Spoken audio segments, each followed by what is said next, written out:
বর্জ্য অপসারণে আপনি দেখতে পাচ্ছেন যে নামাজ পড়ার পর থেকে আমি বিভিন্ন জায়গায় যাচ্ছি আমি নিজেই। এখন আমি আমার পশ্চিম বাকলিয়া ওয়ার্ডে আসলাম।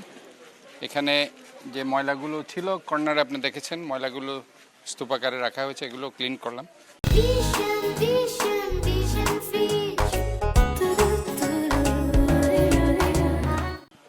এবং এখানে আমি পর্যায়ক্রমে গরু যেখানে জবাই করা হয়েছে সেখানে ক্লটেড ব্লাড যাতে না থাকে সেটা ওয়াশ করে যাতে ক্লিন করা হয় সেই জিনিসটা আমি দেখলাম।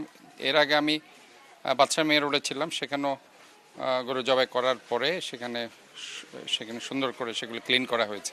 তো এভাবে আমি প্রত্যেকটা ওয়ার্ডে যাচ্ছি এবং আমাদের 2টা থেকে আপনারা জানেন যে আরও ব্যাপক আকারে বর্জ্য অপসারণের কাজ শুরু হবে 41টা ওয়ার্ডে।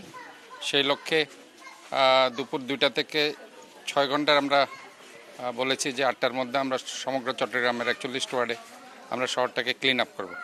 তো এই লক্ষ্যে আমরা কাজ করে যাচ্ছি ইনশাল্লাহ। আমি মনে করি যে আমরা সবাই যদি সচেতন থাকি, এবং আমি লক্ষ্য করেছি এইদিকে যখন চট্টশ্বরী রোড দিয়ে আসার সময়, চকবাজার দিয়ে আসার সময় সবাই মোটামুটিভাবে সচেতন আছে, সবাই রক্তগুলোকে পরিষ্কার করছে, তারা পানিগুলি দিয়ে রক্তগুলো পরিষ্কার করে ড্রেনে সেগুলো ফেলছে।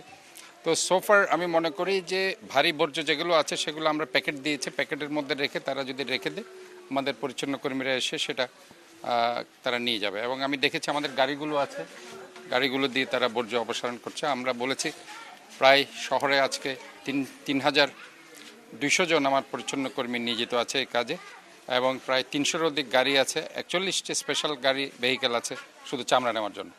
তো ওভারঅল সব মিলে আমি মনে করি ইনশাল্লাহ আমরা কার্যক্রম করার জন্য প্রস্তুত আছি এবং এই কার্যক্রম চলতে থাকবে ইনশাল্লাহ।